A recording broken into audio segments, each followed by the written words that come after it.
domino effect.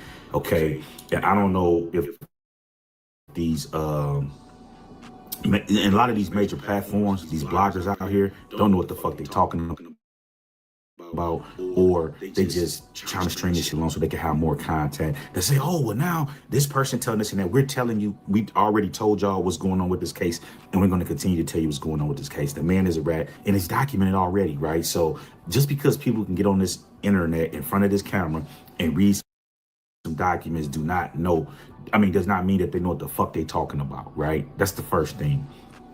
The second thing is that we got to address Mr. Seti Nash, right? Because Mr. Seti Nash saw the last video. So if y'all didn't see this video right here that I did on him and Detective McGruff, right? Go check that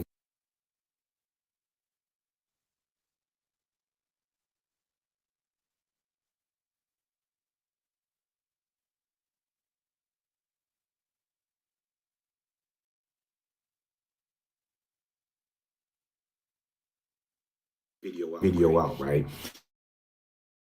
And so let's put this up on the screen. We're going to deal with it, and then we're going to get the So Mr. Seti Nash weighed in, right? Saw the video and said, let's bet channel deletion. If I ever testify in this trial, I promise I'll delete my channel. If I don't, can you bet to delete yours, right? Is the bet that he proposes, right? Here's my response to this, Mr. Seti Nash, right?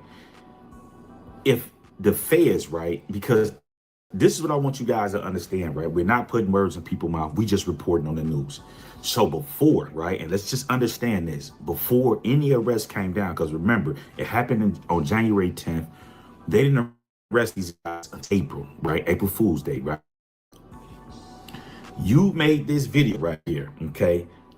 Let's run the tape. Can't tell you the day. If you got hit, even if you were not.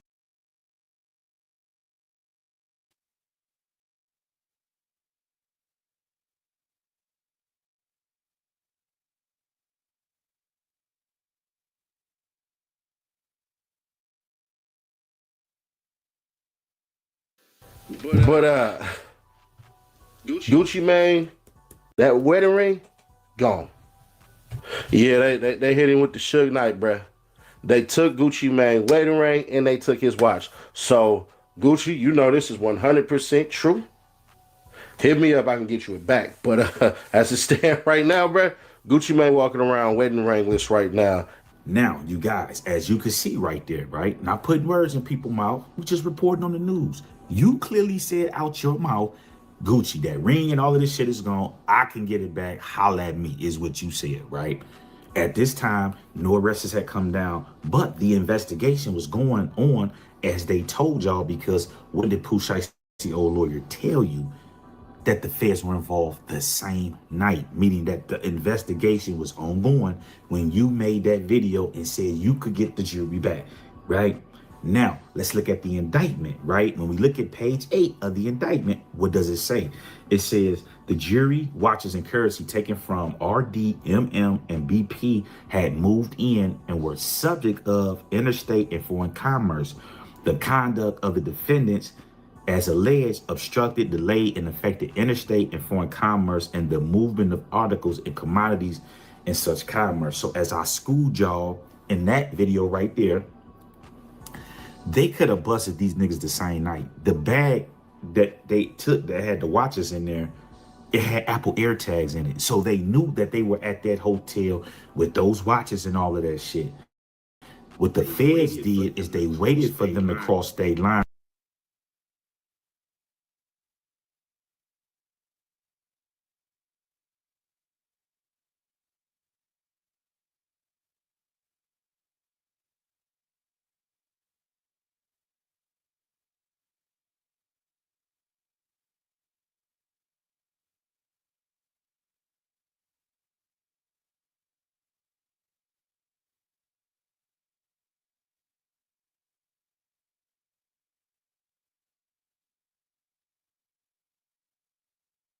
So that they can hit them with foreign commerce and all of this. Let's keep going here. It says it was part of the conspiracy that the defendants, right, and the names all in. I ain't gonna read all of them. You can do that. Formulated a plan and an agreement, which, among other things, included the use of the internet to further the commission of the extortion. The use of the internet, right, to further the commission of the extortion. Now, those guys, right, that they busted who had the jury and shit on their Instagram pages and shit, I stand to be corrected, right? Because I don't have it right in front of me right now. But I don't believe that they were saying, Gucci, you can buy this back and do all this other shit and da-da-da-da-da. They just posted this shit on their pages like, nigga, we got that. You know what I'm saying? You were the one who said on the internet that you could get it back for him to holler at you. So if he got to holler at you to get the jury back, that means he has to pay a price in order to get the jury back. Come on, bro. That's extortion. Hey man, I can get the shit back. I know where this shit is at. In order to get the shit back, you got to know who the fuck got it.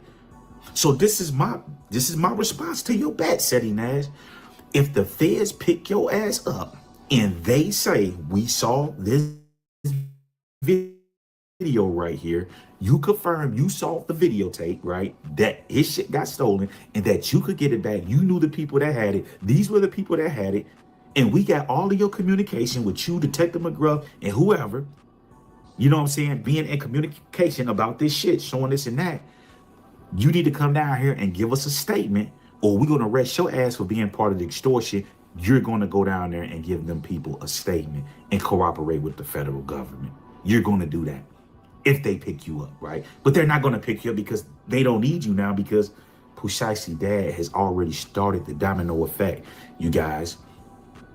You see what I'm saying? And my thing is, what I don't understand is that how you sitting up here, you supposed to be the hood lawyer, and you talk all this, all this gangster shit, like you cripping, you this and that. But yeah, you sitting up and you done teamed up and you running with a rat. You running with this guy right here. I don't promote fake news. You know what I'm saying?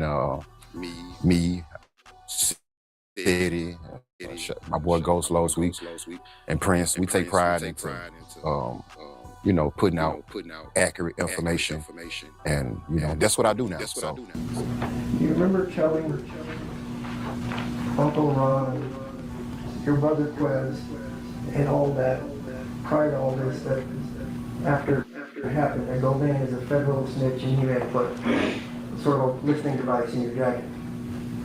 Oh yeah, I remember saying.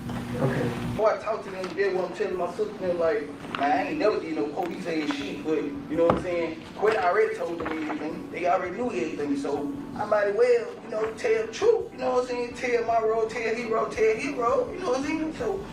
And talking about, and I'm not asking you what someone said, but we talked about cooperating defendants in this case, one of which you met with was Hernandez Govan.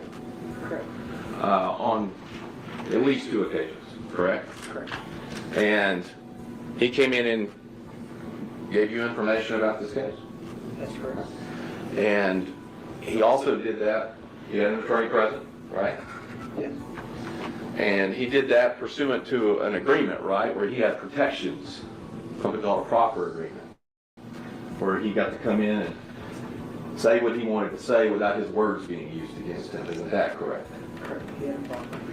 Right.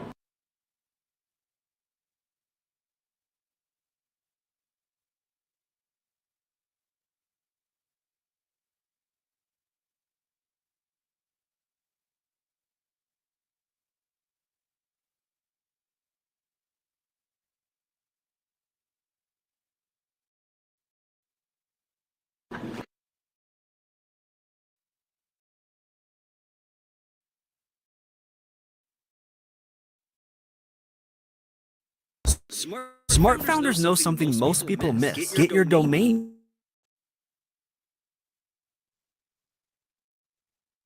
You guys, as you just heard, Detective McGruff said that they're a unit, they're a team. We report accurately.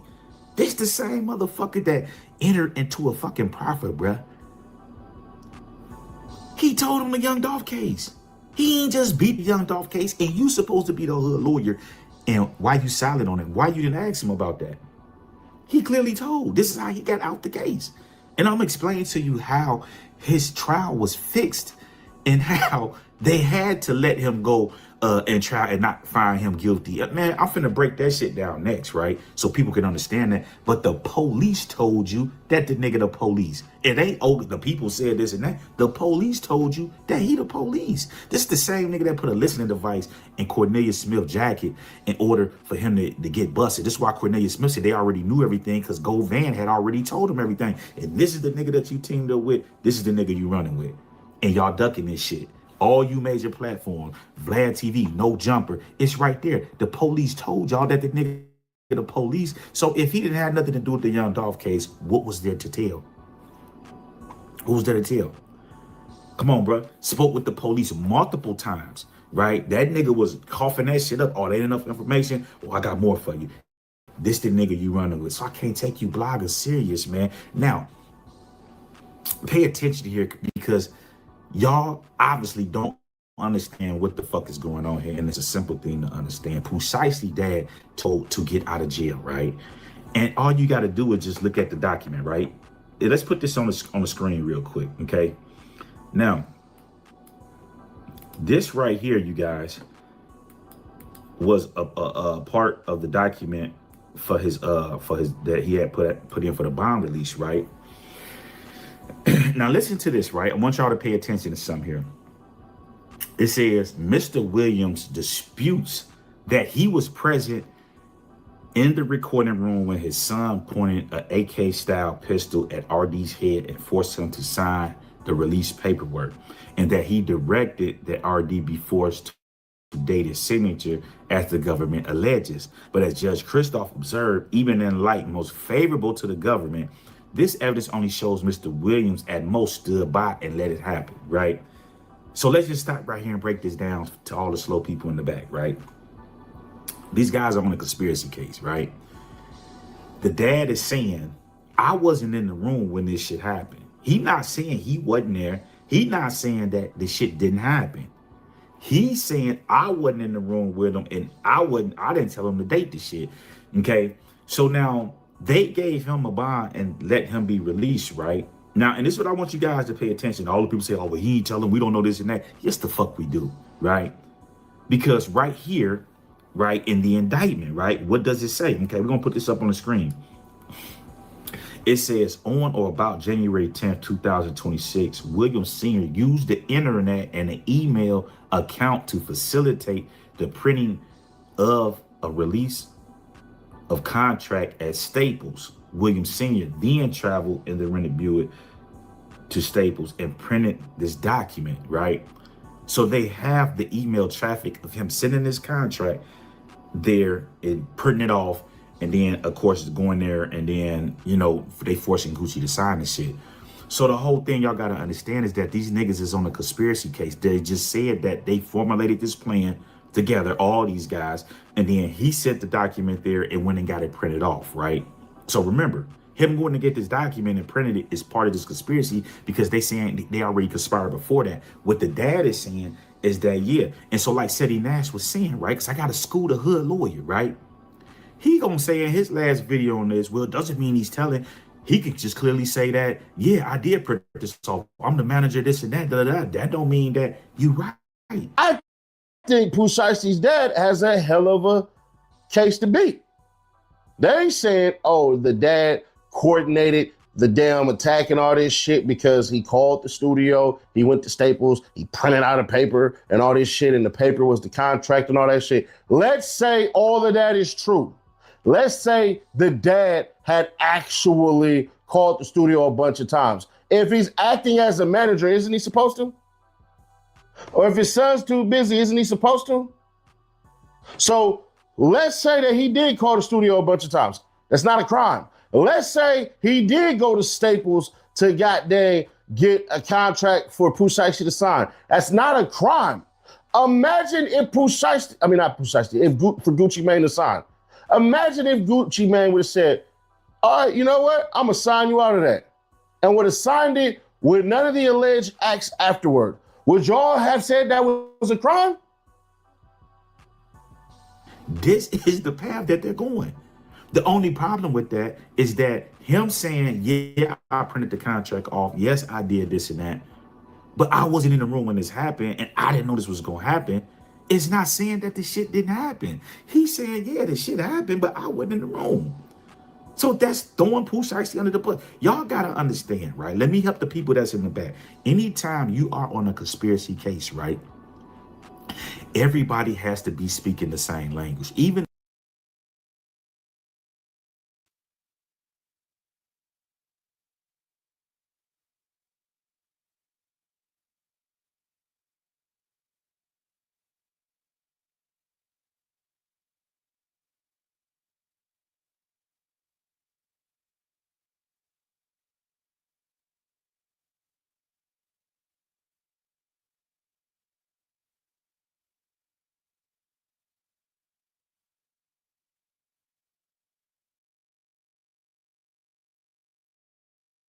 this shit with Big 30 shit, they might as well grant Big 30 bond. Why? Because this nigga record is worse than all them niggas put together. If they gave this nigga a bond and let him go home, every last one of them niggas should get bond and should go home, including Pooh Shiesty, because he got more shit on his jacket than all of them niggas put together. Make it make sense. If he's not, listen, you guys, listen to what I'm saying. If he's not a threat to the community and he's got the worst record in all of them, they might as well grant Big 30 and everybody else bonds and let them go home. They might as well. You know what I'm saying? So what y'all guys got to understand is they're throwing Pooh Shiesty under the bus. They're not saying this shit didn't happen. And this is my thought on this shit too, you guys. I believe that not only do they have the data from the video of him recording that, but they got video footage from inside that studio. Because if that studio is a studio that people can just book and go to, most likely it's cameras inside of the studio recording, right? If people spend money and got their equipment in here and people gonna be coming in here recording, just random people booking this shit, they're gonna want camera footage in that motherfucker to see what the fuck going on in the event that they shit get damaged and broke, right? So the feds got all that information because why? Pooh Shiesty, old lawyer, told you that they were involved the same night. It's so easy to become a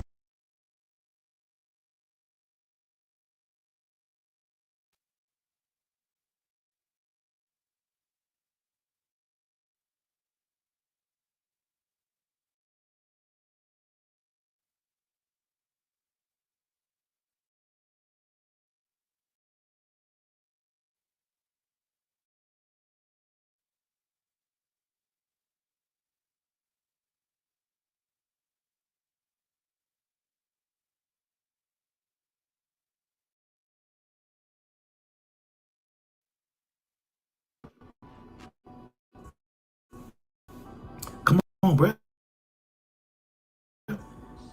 The other thing is, right? This thing is so guys, let's understand something, right? Either it was Gucci Mane or whoever, right? That told us about him, the father, telling Pooh Shiesty had him sign it, and then had his dad look at it, and his dad told him put the date, right? Somebody gave that information up because it was an indictment. So if they don't believe that happened, and the judge is saying, okay, well, we don't believe that happened, that we believe the defendant that he just stood by and just let this shit happen, why would they believe anything else in the indictment? They just gonna take that part right there. We don't believe that. The father has already agreed with these people, right? To tell them that, hey, look, yeah, this shit happened and all this other shit, but I wasn't in there when it happened. This is the route that he's going. This is fucking Pooh Shiesty because all of them are on a conspiracy together. Grasp. All these niggas shit. Listen, you guys, when you go to a bond hearing, right? A bond hearing is basically to see if you're going to report and come back to court and all this other shit, right? The shit that they put in for him and the shit for Big 30 lawyer that they put in about basically Pooh Shiesty told him to do this. It wasn't like it was his plan. They're not co-equal and all this other shit. He was basically just listening to Pooh Shiesty. He's not a threat, is what they're saying. So at the end of the day, this is all throwing Pooh Shiesty under the bus, you guys. Come on, man. Y'all act like, man, listen, man. Y'all gotta like, listen, you guys. I'm giving it to you. You are on a conspiracy case. All of them niggas supposed to just sit in jail and fight the conspiracy. They supposed to be saying, no, that shit didn't happen at all. We went there, we talked. We don't know what they talking about. Wasn't no guns and all this shit. But the thing y'all gotta understand is that, once again, Big 30 and them is fucked, you guys, because the off-duty security that was there, right? The off-duty police, the retired police, or whatever you want to call them, they were trying to get into that room. Big 30 blocked that door. Them officers told law enforcement this, right? So who are they gonna believe? Big 30 and the criminals, or the actual law enforcement that was trying to get in there, because it's their job to protect this guy, right? All of this shit is on camera. If they showing you the footage of them in the lobby, then you know they got the footage of the security officers running in there trying to get into that studio. The other thing is, it said that Gucci Mane told them when they got in there to just stand down, that they were outgunned. So that means that by the time they got in there was a standoff. Everybody that had guns in there, the police identified, you guys. The security, the off-duty, his security, whatever, they identified these guys. So, guys, at the end of the day, this dude did tell, he did cooperate. Him saying that he just stood by and let it happen, but he didn't have anything to do with it. Yeah, I went and got the contract, went and did this. What can he say? All he can say is that, well, I didn't know this shit was going to happen, because they got him printing the contract, and they saying that this was all part of a plan that was formulated, and they have the data of all of this shit going back before the 10th, of them planning this shit, their communications between one another and all this other shit. The feds have that. So how can the father say he's not involved in this shit when he is involved in this shit? He is slowly but surely exiting stage left, right?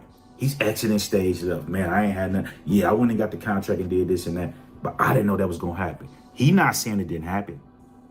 He's just saying he didn't know it was going to happen. Yeah, I went and got this and that because they told you. They got the data of him going to get the contract. Come on, bro. This shit ain't hard to understand. He's saying something totally different than what Pooh Shiesty saying. So Pooh Shiesty don't have any defense. He's getting ready to eat that shit. And all of these guys are getting ready to work deals. I'm going to do one more video on this shit, right? Because it's already ugly in the paint. Pooh Shiesty on what he need to do to try to get out of this shit. You know what I'm saying? But at the end of the day, guys, the man told, bro. You not saying that, no, that shit didn't happen, versus you stood there.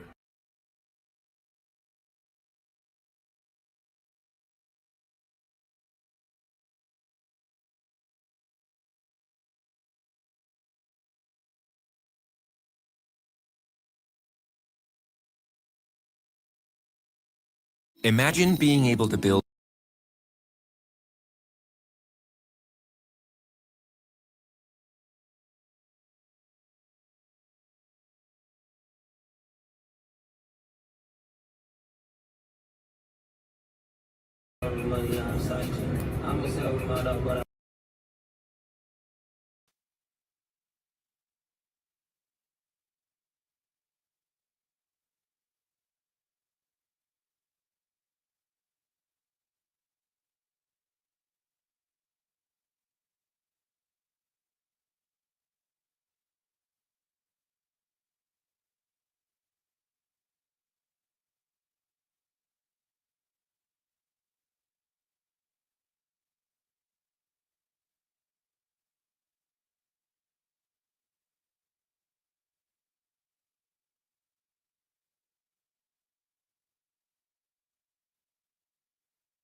Welcome back to another episode here on Israelite Talk TV. And family, I'm coming back to you guys with another quick banger. Now, I know that we ain't been live in a minute. We've been offline, but we've been dealing with like funerals, legal stuff within the courts, stuff for my own personal businesses. So, you know, like the saying goes, when it rains and pours, so I've been kind of tied up, but now we back to business, okay? We back to business, you guys. Now, you see the thumbnail, you see the title. That's right. We got to go back and talk about this Pooh Shiesty and Big 30 and Gucci Mane situation, right? With this botched robbery, okay? And I want to explain to you guys how Pooh Shiesty is getting ready to do life, right? And they're going to use Big 30 to stick the dagger in his back, and they already got the stage set, okay? And as you can see, a lot of these major bloggers are starting to change their tune. It was only me and a few other bloggers telling you guys that these guys are cooperating and that these boys, that Pooh Shiesty getting ready to do some time. He's not getting ready to get out of this, right? So now people are starting to change their tone, and I want to explain to you guys how the feds fucked them, right? The move that the feds put down on Pooh Shiesty and friends was nasty, and I'm gonna explain to you this is why they're not gonna get out of it. And I don't see, and when I say he's gonna do life, he's not gonna do no less than 30 years on this case, you guys. So that's gonna damn near be the rest of his life, because by the time he get out, he'll be an old man. And that's if they give him a plea bargain on this. You know what I'm saying? Because y'all gotta understand that these Europeans are mad, you know, because whenever you look at the situation, Pooh Shiesty was signed to Gucci Mane, which had the contract through Atlantic. They were trying to leave the entire record label and go to a whole nother situation, right? Because Gotti and them are not signed with Atlantic, right? So when people say, oh, Atlantic was trying to work this out and all this other shit, it's all theater, right? Okay. Now, the other thing that we got to talk about is Will Hernandez Govan, aka Detective McGruff, Mr. Take a Bite Out of Crime, and your boy Seti Nash, okay, the one that your boy Byron Blake calls the cop calling Crip. The cop calling Crip, boy, they off the chain on this internet, right? Will they testify in this Pooh Shiesty case? Because guys, y'all gotta understand that these guys are witnesses, right, to this crime. They're part of this because they are the ones that broke the story and reported it before any indictments or anything came down. And this is why we got to be careful with hurrying up and reporting the news, okay? Right? Because we could become part of these investigations when we start verifying certain things. Now, let's deal with your boy Seti Nash, because he claims to be the hood lawyer, right? But yet he's running around with this rat. Okay, now don't get this shit twisted, you guys. They tiptoe over here through Israelite Talk TV, and they sit and they listen and they watch intently, right? Okay, and so my thing is, how is you the hood lawyer and you done teamed up with the biggest rat in Memphis, right? Talking about, well, I knew he was gonna beat the case, but bruh, if you the hood lawyer, you know that what I just played at the beginning of this video, that the man entered into a proffer, right?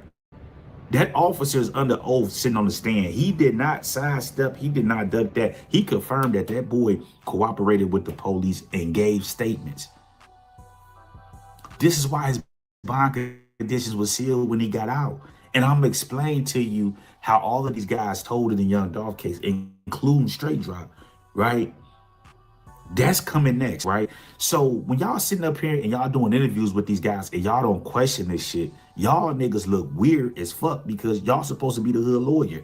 And these are the key elements that y'all should be asking when y'all in these interviews, okay? So I'm not respecting that shit. Now, y'all remember when Seti Nash said this right here? Let's run the tape. Because they can't prove shit. Yeah, y'all proved there was a business meeting and things were supposed to be set up and all this shit and everything. But y'all don't have that footage. Make your browser fast.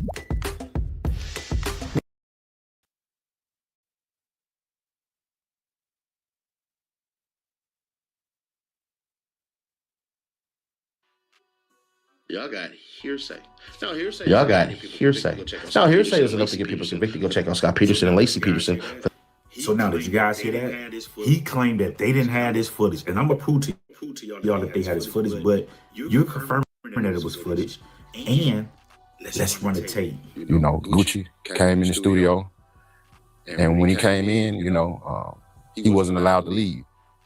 And so, there's a lot of things that happened. You know, a lot of jury was taken.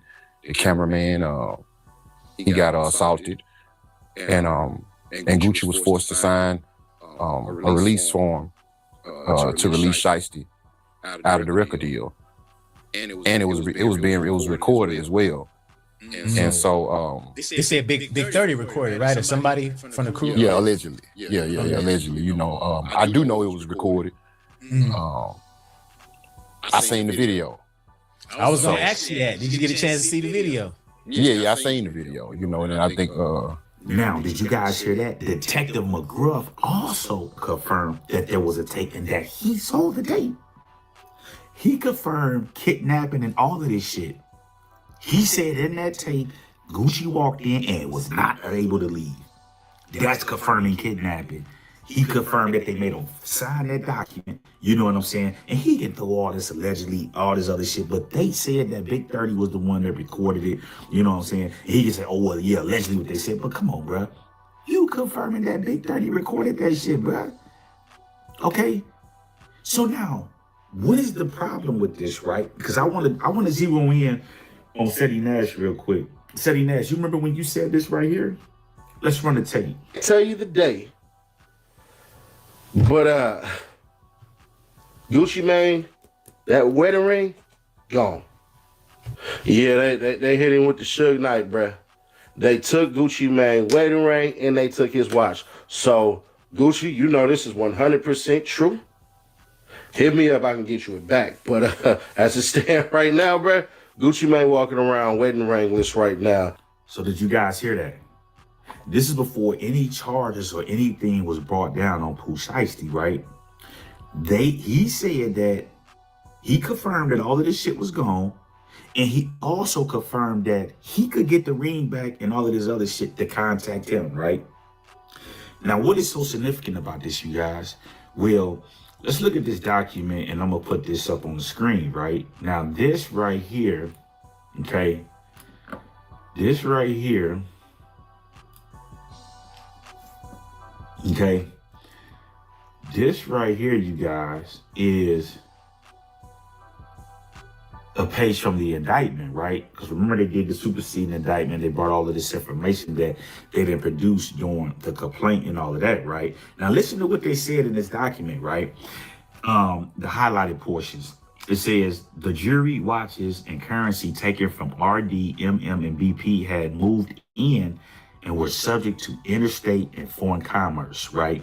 The conduct of the defendants as alleged obstructed, delayed, and affected interstate and foreign commerce and the movement of articles and commodities in such commerce. So I'm gonna break this down and show you how the feds fucked them right here, right? So just keep this in mind. Now down here into the next part, it says it was part of the conspiracy that the defendants, and the names all of them, formulated a plan and agreed, which among other things included the use of the internet or further the commission of the extortion.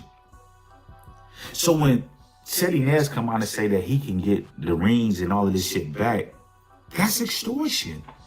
You're saying you have access to the people that's got the shit and that you can get the shit back after the shit was taken and robbed from them. That is extortion, beloved. You know what I'm saying? Okay.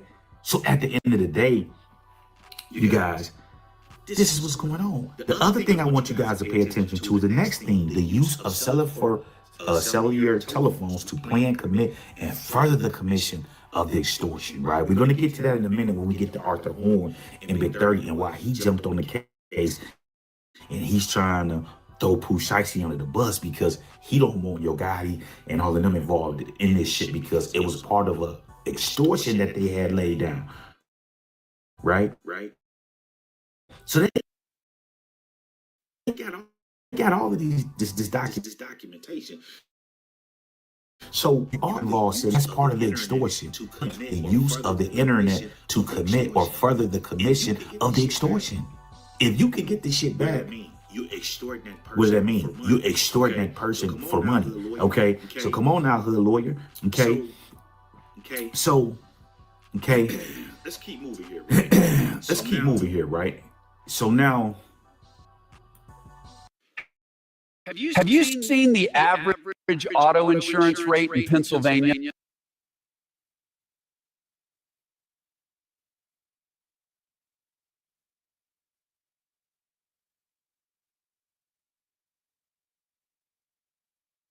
To the documents, right? We're gonna look at these documents, right? Okay, because they keep talking about they don't have the data. He claimed that they don't have the data from the cell phone of this phone, right? But I want to show you something that was in the paperwork that people overlook. Okay, now this right here is when Big 30 lawyer was trying to get the bond. You know what I'm saying? The bond form, right? Now it says right here in the highlighted portions, the government does not know what was on the phone. It does not know whether a recording still existed on the device. It does not know whether the phone was damaged before or during the traffic stop. Mr. Wright father testified without contradiction that he had spoken with his son by cell phone as recently as Sunday before the March 30th arrest, suggesting a functioning device. Beyond that, the record is silent on whether the damage was intentional or circumstantial. The government brief acknowledges it cannot say whether the phone contained incriminating evidence, right? Which is a lie, because the reason why they called his father is because they had the information from the phone that he called them. Remember, they tracked him down through the phone, right? This is how they tracked him, through the phone. Now look at this right here, right? Okay.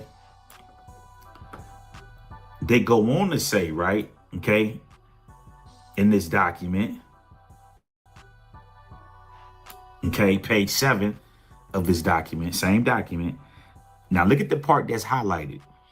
It says, indeed, the government-owned evidence shows that between January 10th and his March 30th arrest, a period of nearly 3 months, Mr. Wright remained in Memphis, continued his professional activities, and was located without difficulty through ordinary cell phone location data. So guys, what y'all gotta understand is that they've been tracking these guys since January 10th, since the incident happened, through that cell phone, right? Meaning that they went and got warrants, right, to get into that cell phone, right? So since January 10th, they've been tracking Big 30 and know that he's been in Memphis everywhere he's been moving since this incident happened, right?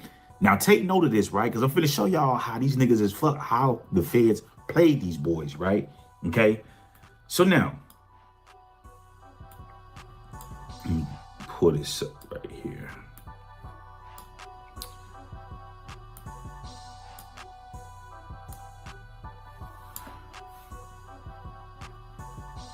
Okay, so now, you know what? Let's just go ahead and play this. Remember when Pooh Shiesty lawyer said this right here? Let's run a tape. Yeah, thank you. So we had a bond hearing today and a PC hearing today. I think that the relevant things that were said today that I thought were fascinating were that it took 3 months to build a case. And I think the reason for that was because the statements that were given on the evening that this occurred were very questionable. I think the way that the statements were made, what allegedly was witnessed and what wasn't witnessed, I think gave great pause to the FBI. The FBI doesn't take 3 months to arrest someone if they believe everything that was said on the night that it occurred. They were involved the first night and then nothing happened for 3 months. In addition to that I thought was... So now, you guys, did you hear that? Remember when Pooh Shiesty, old lawyer, said that the feds were involved the same day as soon as it happened and they never did none? Do you know why the feds were involved the same day and they never did none? It's because, guys, they sat back and they watched and they tracked these guys. Remember in the document it told you that the white boy had the bag with the Rolexes and all of that shit in there that they took? Remember, it told you they had Apple AirTags in that bag. So they knew where that bag was at all times. They knew that they had went to the hotel. They knew they was there. The police could have easily went to that hotel and got Big 30 and all of them and arrested them because of the Apple AirTags, which was showing exactly where they were at. Okay? So if you guys know how Apple AirTags work, they knew that they were there. So when he said that the feds were involved the same night, they waited for them to go back to Memphis. They watched them. This is why when they came in the indictment, as I just showed you, when they spoke about the interstate commerce and going back over state lines, this is why they waited. This is how because they already had the kidnapping already. That would have just been a regular state case or whatever the case may be. They waited for them to go back over state lines with the shit. And then they got all of the documentation showing that it was a conspiracy, that they conspired to do it. This is how the feds got involved in it. You see what I'm saying? They sit back and waited on them to leave and go back across state lines. Okay? And listen to this, right? Let's put this up on the page right here on the channel. So part of the indictment, right? It also says what right here on page 9 of the indictment? It says, prior to January 10th, Williams Jr. used the telephone to arrange a meeting with RD to occur in the Northern District of Texas under the pretext of discussing Williams' recording contract with 1017. So they have that data from Pooh Shiesty phone contacting Gucci and saying, let's set up a meeting. I want to talk about da-da-da-da-da, right? It says prior to January 10th, Williams Sr. rented a vehicle, a Buick Escalade, used to transport to and from the offense. Okay, now listen to this, because this is what I want you guys to take note of. Prior to January 10th, 2026, Wright, Glover, McDaniels, Roger, Johnson, and Walters and Gibson traveled from an area around Memphis, Tennessee to the Northern District of Texas and elsewhere, right? So they got all this data. Now look at this right here. Okay, look at this right here. It also goes on to say that on January 10th, 2026, Williams Sr. used the internet and an email account to facilitating the printing of the release of the contract at Staples. Williams Sr. then traveled in the rented Buick Escalade to Staples and printed this document. So they have the information of him using the email, sending the documentation there, and then going into the printing. So all this time from January 10th to March 30th, when they picked all these guys up, they were getting all of this information. So they already got all this shit. This is why Pooh Shiesty lawyer got the hell out of there, because he know that they got all of the documentation. They got the data. Also, getting back to the video, when they said they don't have, bro, they have the video. If the feds got involved the same night and they went and got the warrants and they were tracking, they got the data. And how we know that the fucking video was on that phone still, because if the video went on that phone still, Big 30 wouldn't have tried to damage the phone and break the phone, but it's too late. They already got the warrants back in January to tap the phone and do all of this shit, so they have the data. How can they confirm that he was there in Memphis from January 10th all the way to March 30th if they don't have the data? They got the data. They got that tape. Okay, so now, right? They got all this shit, right? So now let's get to Big 30, right?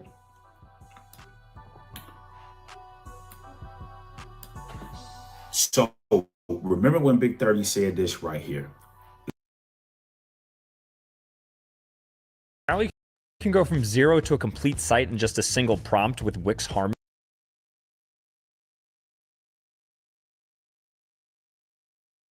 Let's run the tape. Hell no. Where's he grooving? Come on, man. You know what the fuck going on? Free you till we see you, bitch. He's so damn stupid. I ain't got my phone. Yeah, shit for you, bro. Hey, come on, man. The bond ain't nothing. So now, Big 30 talking about he waiting to get a bond and all this other shit and he gonna get out of there, right? What you guys gotta understand, right? And I want the hood lawyers, Setting Nash, and all of y'all that's reporting on this case to pay attention to something, right? What is Big 30 locked up for, right? What does his indictment say, right? Let's pull this up real quick, right?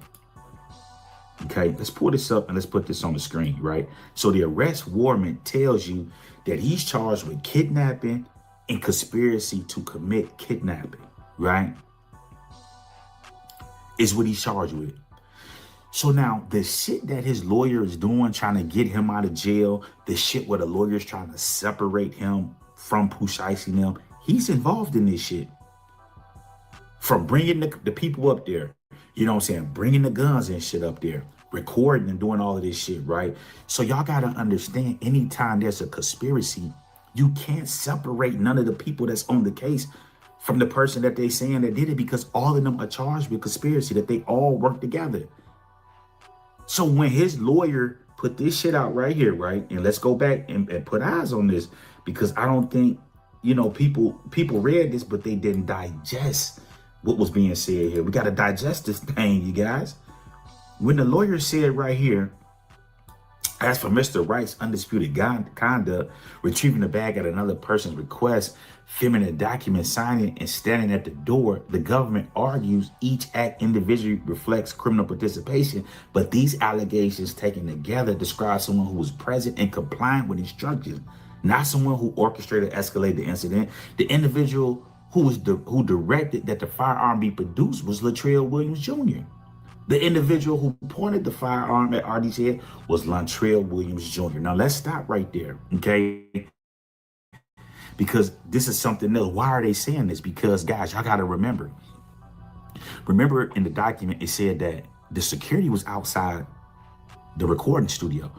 So when the white boy texts them and say, they in here, they getting robbed and all this other shit to come in there, Big 30 was blocking that door, right?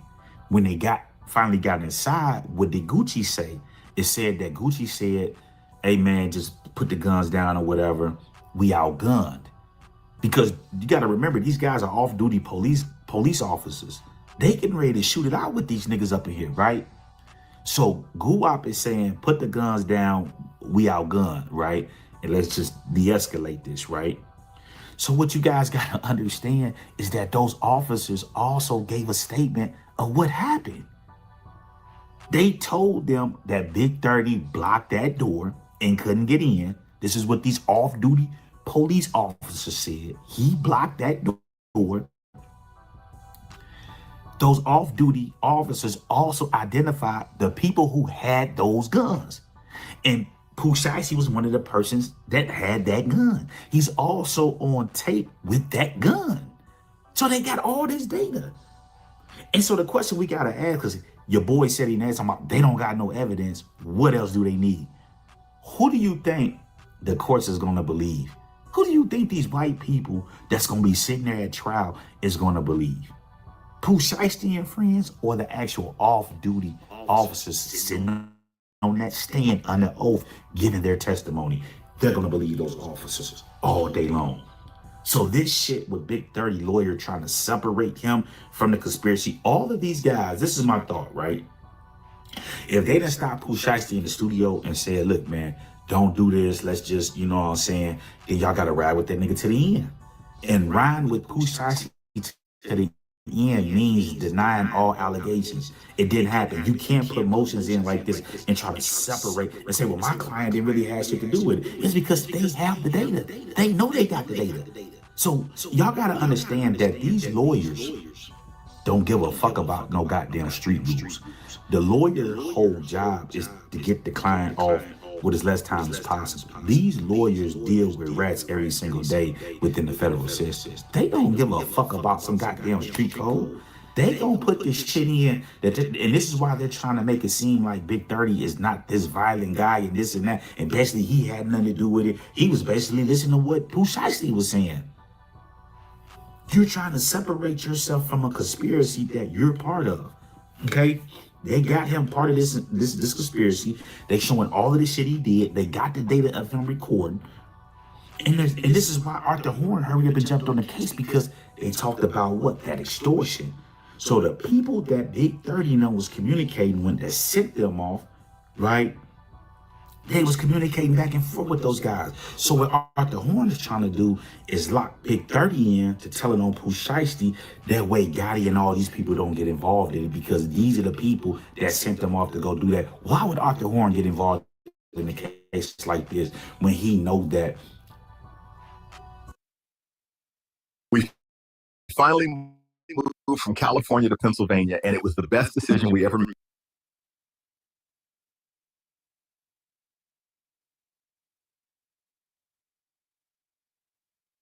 Yo Gotti and Gucci got this issue, then had this issue. It's a documented issue. Pooh Shiesty was trying to leave there to go sign to Yo Gotti. So Pooh Shiesty, only way out of this, you know what I'm saying, is going to be to tell on Gotti and them and say, hey, they're part of the conspiracy. They told us to go do it. Or he going to do at least a 30 ball because Big 30 now is going to tell on them. You can't, none of these, listen guys, none of these guys that's on this case can separate and say, well, I didn't really have nothing to do. I didn't really participate in it. And my role wasn't that big, because you're still admitting that it happened, but that my role wasn't that big. This is what Big 30 lawyer is doing. He's confirming this shit happened, but guys, I gotta understand this is a bond hearing. This is just simply about whether the man is a flight risk or not. They don't even have to put none of this information in there. But they're trying to butter the judge up to get Big 30 because Big 30 had the data. He had the phone. He was the one that was sending this shit here and there. And he did send that, he didn't send that footage, and he did not call Detective McGruff and show him that footage. Meaning that he sent that footage to Gotti, and Gotti showed Detective McGruff. This is how he can confirm. Pooh Shiesty them ain't called that dude and showed him. He could talk all this shit. Well, I knew people in it. They didn't send him that tape. Gotti sent them the tape or showed him the tape, you know what I'm saying, on FaceTime or whatever the case may be. He showed him that the footage. They saw it, meaning that they sent it. This is why Arthur Horn is in the mix, trying to make sure that the Gotti family stays safe. And hey, y'all got caught. Big 30, just go ahead and tell on Pooh Shiesty, and then we'll just deal with that. As long as you don't tell on Gotti. This is the whole deal. Ain't no way I would allow my lawyer to put together a motion like this on some shit. If we're saying that we didn't do this and it didn't happen like this, you got to stick with that song all the way to the end. All that my client didn't really participate in it, didn't really do this, didn't really do that, that's not going to work. That's admitting that the shit happened, but my role was minimum. I really didn't do nothing. This is cooperation, you guys. So tell the hood lawyer and all these people that's not accurately reporting on this shit, this is what's going on. Guys, this is the end of Chopper Gang. Those guys are going to fold. They're going to tell, because they're not going to take this shit all the way through the trial and get the book and try to come back on the appeal. They're not going to do it. It's rarely. I haven't seen it. I know of plenty of federal conspiracy cases where people get swooped up and they get these guys to tell. Why do you think they're moving so fast with the trial? They're not saying, let's hold off and do this. Let's get this shit on the road. We got hold of the data. They sat back and laid on them boys. They had the air tags in the bag. They knew they was at the hotel. Everybody knew they was at the hotel. Gucci them knew they was at the hotel. The police knew they was at the hotel. The police could have went in there and got all the shit back. Arrested them for theft and kidnapping and all this other shit, but they didn't. The Fed said, wait a minute. Let's see where they're going and what they're getting ready to do, right? And they went back across state lines to get all of this shit, start putting shit on Instagram and all this other shit. We had people coming out confirming that it happened. We got Seti Nash talking about he can get the jury and all this shit back. And the Fed said, boom, we got you. And this is why they added all this shit. So leave y'all thoughts below on what y'all think about this information. And I'm signing off here.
There is a difference between accessing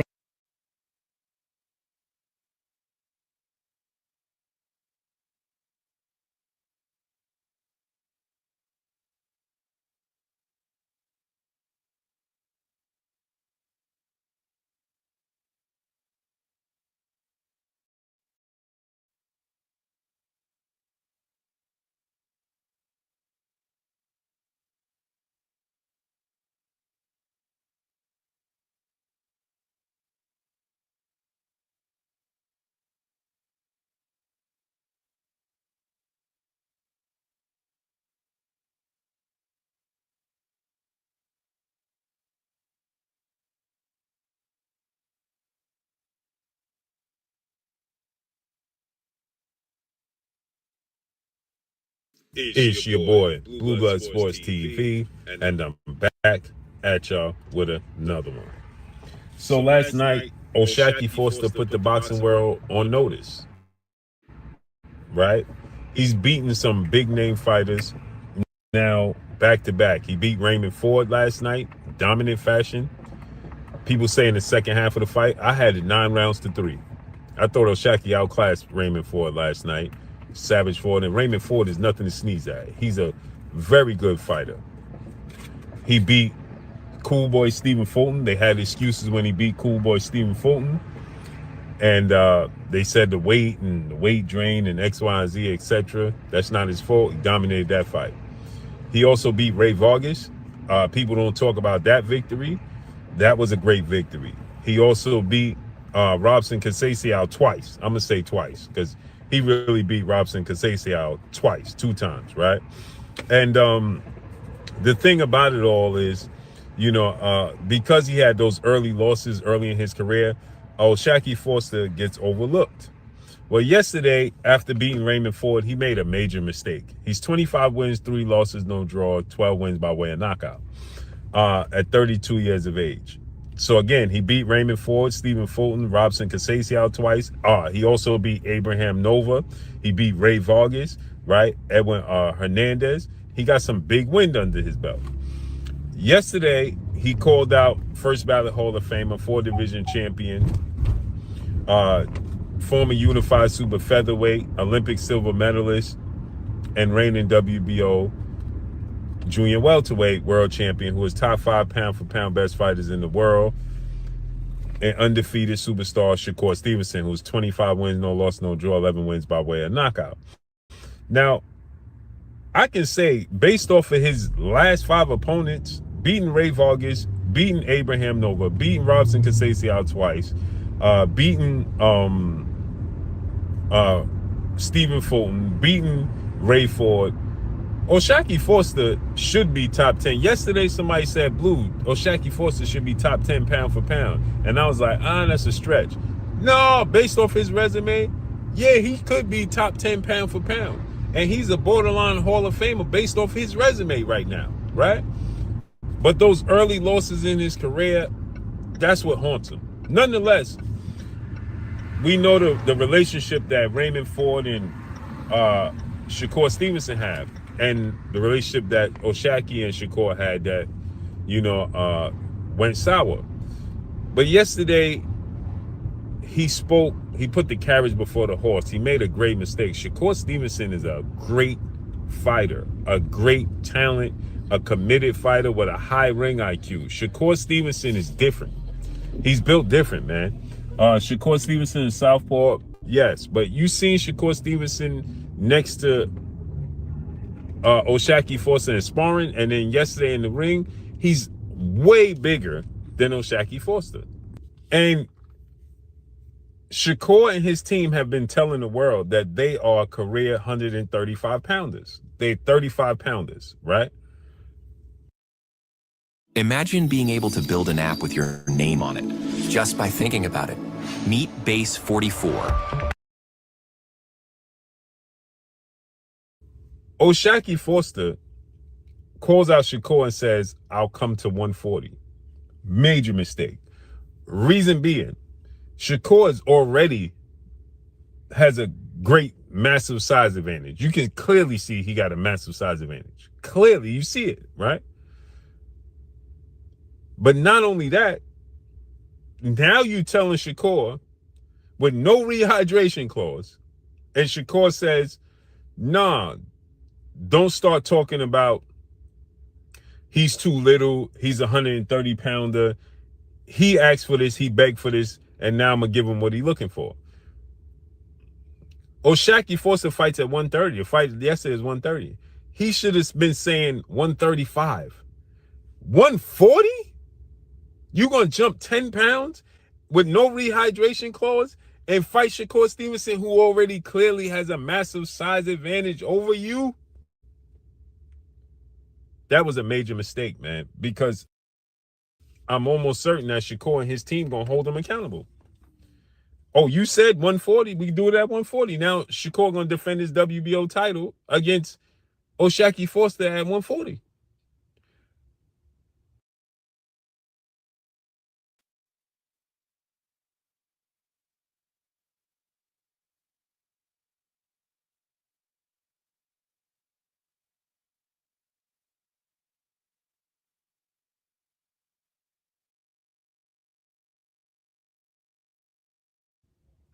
It's an uphill battle at 135. No slight disrespect to O'Shaquie Foster. He knows I love O'Shaquie Foster. I support him and his team. They know this. That's damn near going to be impossible to beat Shakur at 140. For O'Shaquie Foster. He's just too small, and he's not a massive puncher. He don't have an X factor to beat Shakur Stevenson. At the very least, they're on the even playing field with boxing skills. He don't have a hand speed advantage. He don't have a foot speed advantage. He don't have an arm reach advantage. He don't have a height advantage. He don't have a weight advantage. He don't have a ring IQ advantage. He has absolutely no advantages over Shakur. The best advantage he had was making Shakur fight at 135, holding him to his word, and Shakur having to cut that weight, because you seen yesterday Shakur is big. He's big as hell. So when everybody keeps saying he's a 35, you can clearly see he is not a 35-pounder. Now, he's disciplined enough to cut the weight because Shakur Stevenson stays in the gym, so he could cut the weight and make 135. He missed weight at 130. And you seen him yesterday at the fights. You seen how big he is, right? Going to 135 would be the best possible situation for O'Shaquie Foster to win. Again, I know O'Shaquie Foster's team might see this and be like, oh, you underestimate. No. You're not a big puncher. His defense is better. That's just the honest truth right now, right? His defense is proven to be better. He's a counter puncher, right? Yesterday, Raymond Ford fights like Shakur Stevenson. He's no Shakur Stevenson. No slight or disrespect to Raymond Ford. He is no Shakur Stevenson. He's not. I don't like the fact that Shakur Stevenson contradicts himself and things of that nature. Shakur Stevenson is arguably the greatest fighter of this generation. That's why people get frustrated, because I want to see him in Devin Haney. I want to see him prove that he's the best fighter of this generation. Devin Haney is arguably the best fighter of this generation. How are we going to know who the best fighter of this generation is if they don't fight? And you looking for advantages against Devin Haney. Right now, he ain't going to put himself at a disadvantage and say, I'll fight O'Shaquie Foster with a 10-pound rehydration clause. Is he? He ain't going to say that at all. O'Shaquie Foster coming up to 130, talking about going to 140. Is Shakur going to say, I'll do a 10-pound rehydration clause on himself? Hell no. But he wants that for Devin Haney and Ryan Garcia and talking about never fighting Keyshawn Davis. That's the problem. That's the issue that people have. That's the issue that I have with him. How you claiming to be the best fighter of this generation and then saying you never going to fight Keyshawn? Keyshawn is arguably the best fighter of this generation. So how in the hell are you going to claim that without proving it against Keyshawn? And I don't care who Keyshawn beat. You got to beat Keyshawn. Keyshawn can fight Ray Vargas for the rest of his life. His talent speaks for itself. And until you beat Keyshawn, you can't tell me you the greatest fighter of this generation. Until you beat Devin Haney, you can't tell me you the greatest fighter of this generation. Devin Haney is willing to do that. So therefore, the weight advantage that he's going to have over O'Shaquie Foster, along with his skill set, His height, his reach, you watched Raymond Ford last night. He had no good he couldn't judge distance at all. He was terrible at judging distance. He missed the 1-2 from so far away all night long. It was ridiculous. I mean, Stevie Wonder could see that he couldn't judge distance at all. That ain't Shakur Stevenson, bro. That's not Shakur Stevenson. Shakur is a master class boxer and defensive wizard. He has the best defense in all of boxing. Stats say that. He has the best defense in all of boxing. He's a wizard in the ring. So you put Shakur Stevenson weighing at 150 plus, because that's what he's going to weigh, 150 plus, the night of the fight. With O'Shaquie, if he fights at 140, he going to weigh 150 easy. 150 easy, he going to rehydrate too, right? And he going to feel himself. He going to feel so comfortable. He going to feel so energetic. You saw how he dismantled Teofimo Lopez? O'Shaquie Foster made a major mistake by jumping out the window for no reason and saying, I'll fight you at 140. That was unnecessary, because Shakur and his team is claiming, we just had the situation with him with Jay Prince, his manager, and Bill Haney. And he said, Jay Prince said, oh, Shakur's a 35-pounder. Shakur said, I'm a 35-pounder. And then you say you'll fight him at 140? For no reason. You're going to get the fight one way or another. Because the boxing world going to hold them accountable and say, bro, you said you fight at 135. Why are you trying to bring him up to 140? And I don't even think Shakur interested in fighting O'Shaquie at 140. I think Shakur's interested. He don't care whether it's at 135. That was a major mistake, bro. Let's see how this unfolds and see if Shakur, makes him stick to his word and say, nah, we're doing it at 140. I hope he don't.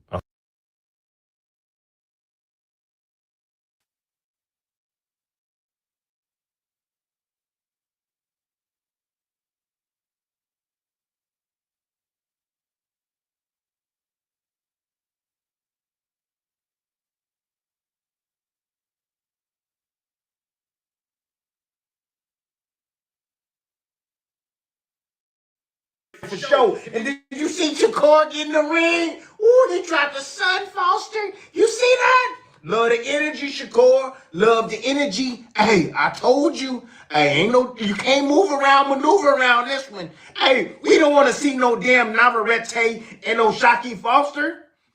Sorry, I don't want to see it. Hell no. You go where the big money's at. The big money is with Shakur Stevenson. That's where the big money's at. Forget O'Shaquie, forget Navarrete. You can always go do that. No, you go get the big fish. Yeah, Shakur, serious about it? You go get the big fish. O'Shaquie, go make that one happen. Forget about Navarrete for sure. And did you see Shakur in the ring? Ooh, he tried the Sun Foster. You see that? Love the energy, Shakur.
Hey!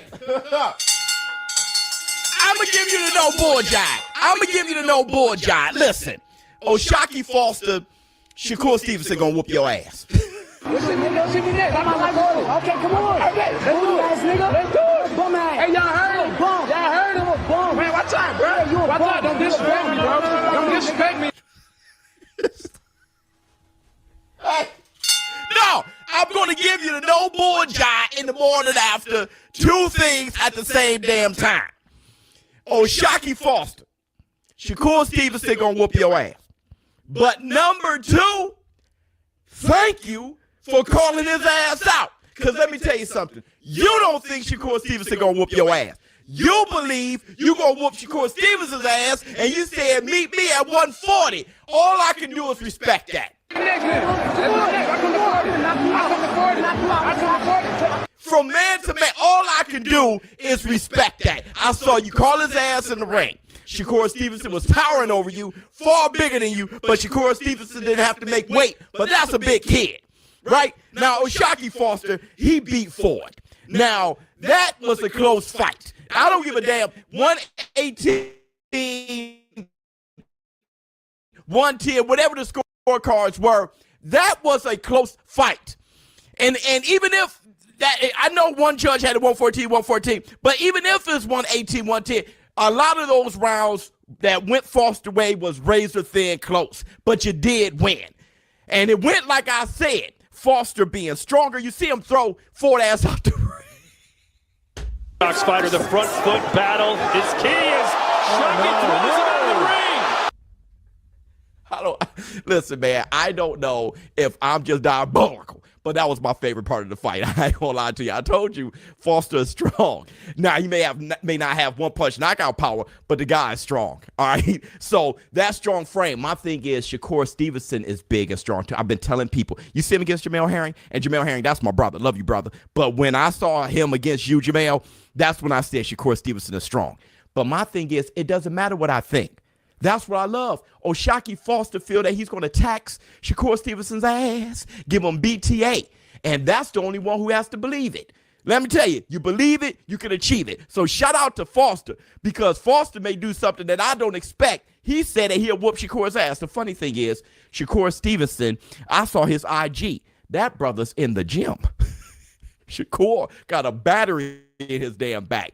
And did you hear when Foster said, I whooped your son, now you're next? Don't disrespect me, bro. Hey, I'm gonna come see you next. I told you I was gonna do your son. I told you I was gonna do your son. And I told you I was gonna do your son. That was disrespectful. That was mad disrespectful. And listen, shout out to Ring, by the way, because we're going to talk about the Bivol fight. We're going to talk about all these things, but we got to cover this right here. Shout out to Ring, by the way, saying, who do y'all want Shakur Stevenson to fight next? I've been noticing, even after Bivol's fight, Bivol won one-sidedly, right? We're talking about the Bivol fight, but even after that fight, they asked the fans, do you want the Mexican Monster, or do you want Better BF3 for Bivol? You got to understand, they just trying to give you the fight that you want, and I can respect that out of Ring. What do y'all think? So everybody jump in the comments. Let Ring know what you think. Oh, speaking of comments, my bad. The Sloth. Hey, he sent me the picture. Shout out to the Sloth. Hold this damn money. Go ahead, boy. Do your damn thing. Now, let's talk about a few things. Amanda Serrano tying Christy Martin, most KOs. That's amazing. And I'm telling you, I brought that up, right? What was that, Friday? The Facts Friday? I brought it up and I said, listen, I'm not sure if it's just understood that Clarissa Shields the GOAT. I mean, if you look at what Amanda Serrano's been doing, putting all of women's boxing on her shoulders, her and Katie Taylor, but really Amanda. All right, what she did in the Garden, what she did on Netflix. And I know a lot of people say, hey, that was Jake Paul and Tyson. Well, they did it again. Their third fight was on Netflix as the main event, and they broke records then. But it was beautiful that they were the co-main for Jake Paul versus Tyson. You don't want to credit them for carrying that, because Jake Paul versus Tyson wasn't a great fight, but everybody remember those two girls. They were, hey, you see those two girls? Talking about Katie Taylor and Amanda Serrano. Now, listen, she has 4 losses, Amanda Serrano. 3 of them is Katie Taylor. And a lot of those fights could go either way. Many people think Amanda Serrano won the second one. I personally think Amanda Serrano won the first one. But I'm just saying, dude, 3-minute, 12 rounds, 3-minute rounds, and all that stuff. Ty and Christy Martin, the most chaos, and in a more evolved women's division. Man, listen, I honestly, I personally think Amanda Serrano is in a strong argument of being the greatest female boxer ever. May not want to call it a GWOAT because it's trademarked by Clarissa Shields, so she is the GWOAT. But it's between Katie Taylor and Amanda Serrano, man. What they've done is just... It's so easy to become a podcast.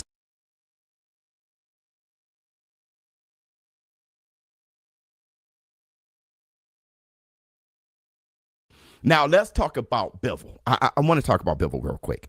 Bivol dropped, bro, in a way that he's just been practicing. Look, a problem. He's just slipped back into the groove. And welcome to the big league for the German. Okay. And welcome to the big league. Beautiful shit, all right? But that was, what, the first round? And actually, the fight went the distance. And that's my criticism of Bivol. Bivol always, to me, lacked a bit of tenacity to go out and just destroy a fighter. But that's just not his style, all right? So, I mean, he's one of the greatest fighters of all time, one of the greatest light heavyweights of all time. The guy is just phenomenal. But that's my whole thing with him. He will knock you out or knock you down if it lands on his lap. Other than that, he's just going to outbox you, which is a great segue to my guy, Omari Jones. Now, you guys know I'm looking at Omari Jones as the one. Like, this is a prospect coming up, and I'm like, he reminds me of those boys in the 90s. And his fight, he dominated. But again, you know, with me trying to push Omari Jones forward and saying, listen, this guy, I think he's the boxing revolution. Though I feel that way and still feel that way, I'm not going to celebrate him without criticism. My criticism is tenacity still with Omari Jones. He had dude hurt and he dropped him early. I think he needs the tenacity to finish the job. All right. And he hasn't been really demonstrating that his last 2-3 fights. I think Omari Jones, it's time to step on the gas. I did see him get hit flush a few times that fight, but it's time for him to step on the gas and finish a fighter. Oh, put a pin in that. The fight of the night, no cap, was Woodard Jr. versus Flores. Y'all see this shit? Uppercuts, right hooks, straight right. Oh, and a right chopping hand from Woodard sends Flores down. This right here, bruh. I mean, though Woodard won the fight and dropped Flores 3 times, so it was a barn burner. This is the type of shit we like. And Flores coming back, hurting Woodard a few times, especially to the body. But Flores just couldn't withstand the onslaught of Woodard. Fantastic fight. Oh, but yesterday I missed a lot. You guys know that I was partying with my daughter. Love you, girl. Getting her MBA. The whole family was there. It was a beautiful event. All right, I wouldn't miss it for anything in the world. But yesterday was crazy social media. You see Marlon Jackson, the damn fail.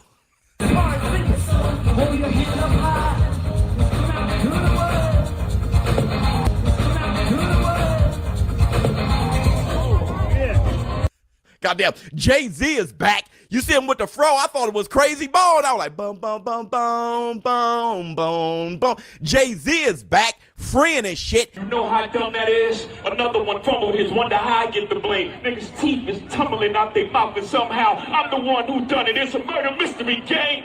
And I'm telling you, that means he's back. He took the little dreads out and he got the fro. That means he's going to go against the grain. One blade, no chemo. I'm telling you, Jay-Z, you're going to see him again. He's going to have the one blade and he's going to have an album out. I'm telling you, hit the Tyson bell. No bull jive. Jay-Z, I believe Jay-Z is back.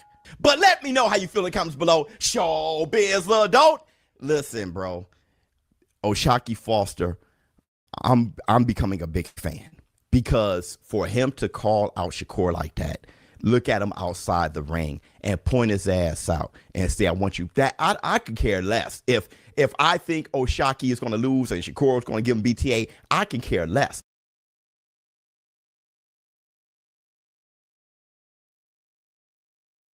At Fastly, we drive web performance and security, protecting you from malicious bots and DDoS attackers that can take down your site instantly. Really bad news for NBA Youngboy and his crew. It looks like this All-Star JR situation is a lose-lose situation for them. There's literally no win in this. All-Star JR new charges has everyone very suspicious of Youngboy's crew. And it feels like they're in a position to where they either get federally indicted or they get labeled rats. There's really no in between. If they don't get federally indicted, they get labeled a rat. Here's where the suspicion of NBA Youngboy's crew come in. So All-Star JR was initially arrested by the feds for being in possession of a firearm in relation to the incident where All-Star JR shot NBA Ben 10 and J Prince affiliates at the Houston nightclub Confessions. Now, when he was arrested, in the complaint, they listed out all type of things, such as All-Star JR standing over NBA Ben 10 and shooting him multiple times while Ben 10 lay there unconscious. All-Star JR chasing people down throughout the hall, shooting at them with their back turns, running away. But they didn't charge him with shooting anybody. They just charged him with being in possession of a firearm. But here's where the confusing part comes in. The feds picked up the case, but they only picked it up for being in possession of a firearm because the state of Texas just charged All-Star JR as lately as this week for aggravated assault leading to spinal injury. So we have an altercation that took place where All-Star JR picked up NBA Ben 10 and members of the Youngboy crew's firearm and then used that same firearm to shoot at them. The feds charged All-Star JR for being in possession of a firearm for that incident. Then the state charged him for actually firing the firearm. I'm so confused here. Why would the feds only pick up half of the case and the state pick up the other half? Especially when Houston PD listed All-Star JR as the victim. They listed him as the victim after reviewing the footage. And they said that he was defending himself after men jumped him and tried to snatch his chain. Police are searching for a gunman they say shot two men inside of a nightclub late last night. Yeah, this happened at Confessions on Kirby Drive, where police say a violent altercation quickly ramped up. KHOU11's Devon Robbing joins us live from outside that restaurant where this all happened.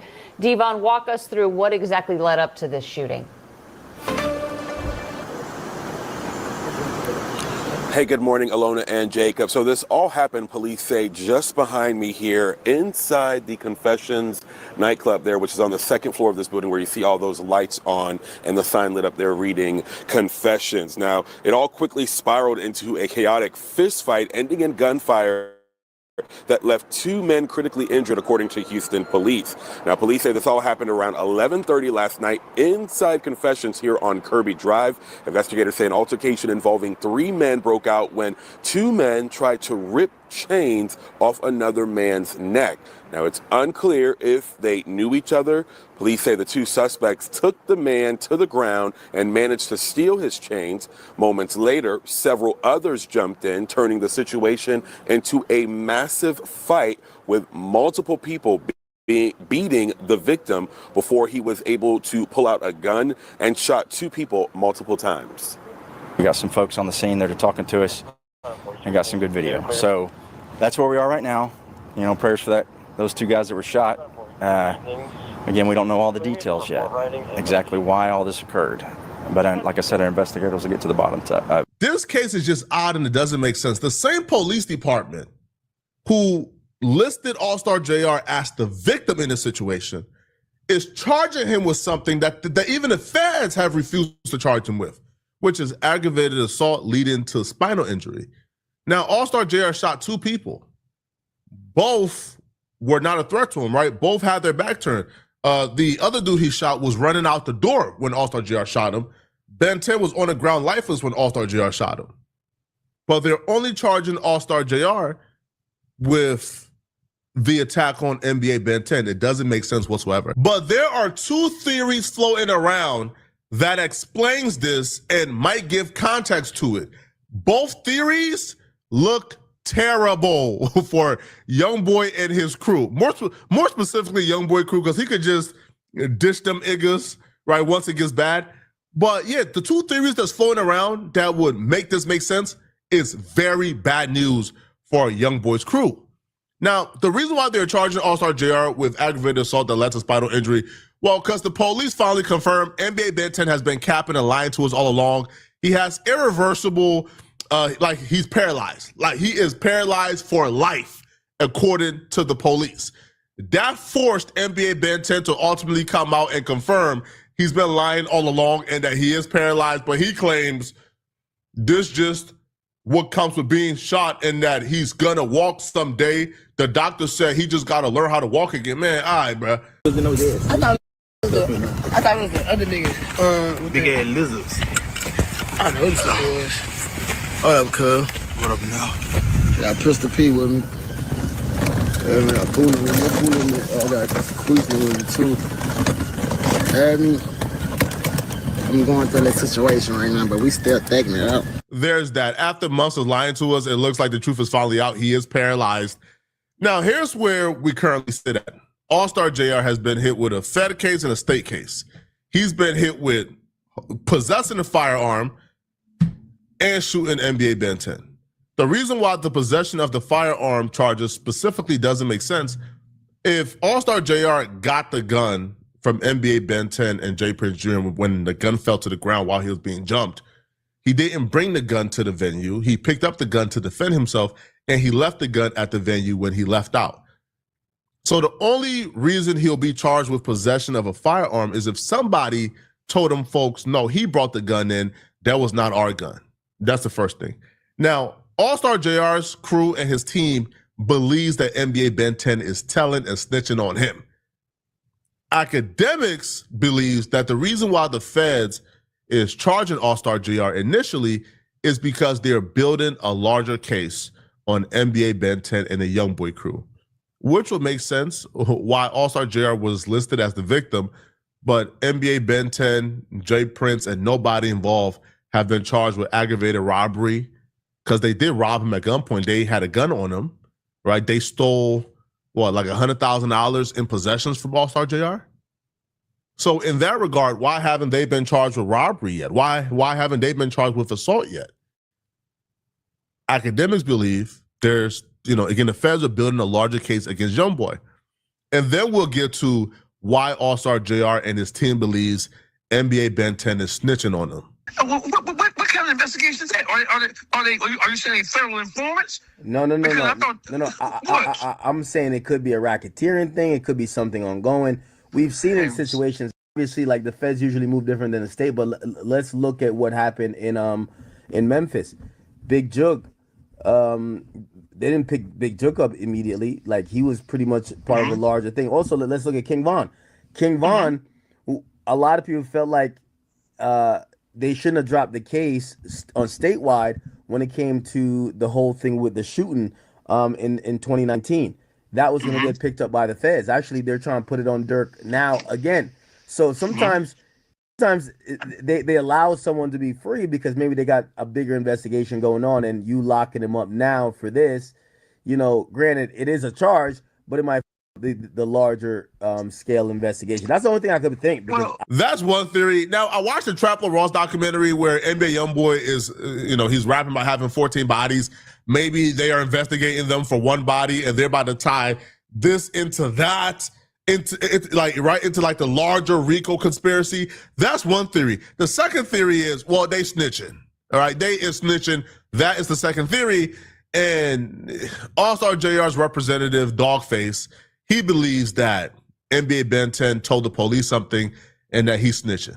And, I interviewed Dogface. So, here's the full clip of Dogface explaining why he believes NBA Ben 10 is snitching and has cooperated with the police. We are back, man, with probably the most viral hip-hop commentator right now on the internet, man. Dogface, how you feeling, man? All's well, brother. How you feel? I'm a little bit jet lagged, but other than that, all's well. Yeah, man. Hey, bruh, dog, I can't turn on Instagram without seeing a Dogface clip now, man. Brother, you everywhere, man. Feel me? Like one, how did you even like maneuver? Because like a year ago, you were kind of like laying low, right? Ain't really care about like the media stuff. Now you're everywhere. So how did you even like maneuver that? Well, I don't know. I mean, one of the biggest misconceptions is that I'm new when it comes to this medium. I actually started podcasting in the city of Detroit in 2011. Really? So I pioneered podcasting. In 2011, the word podcast wasn't even a part of the urban vernacular, bro. People didn't know what podcasting was in 2011. The only examples we had of podcasting was the Howard Stern show and the Rush Limbaugh show. So I've actually been operating this space for the better part of 14, 15 years. Over the course of the last year or two, I kind of like refocused my energy and decided to turn up because, I mean, all things is possible. Podcasting is sexier than it used to be 5, 6, 7, 8 years ago. And then there's the potential, and it's endless potential in podcasting now. And in my view, podcasting is the new king of urban media. Nah, that's facts, man. All right, man. But speaking of an urban media, man, you have been the most credible voice when it comes to this All-Star JR situation, man. You called it. You told the world that NBA Ben 10 was paralyzed. He lied until he couldn't lie no more, right? Yeah. And now he has officially confirmed that he is paralyzed, man. So when you heard that news that NBA Ben 10 is officially paralyzed, now the feds are saying he's officially and permanently paralyzed. He's saying the doctors told him he just got to practice and like able to walk eventually. So what's your thoughts on that? Small business owner, let your bill pay work for your business. Pay your business bills with your credit card. Even where cards aren't accepted, Melio lets you use your credit card to pay for rent.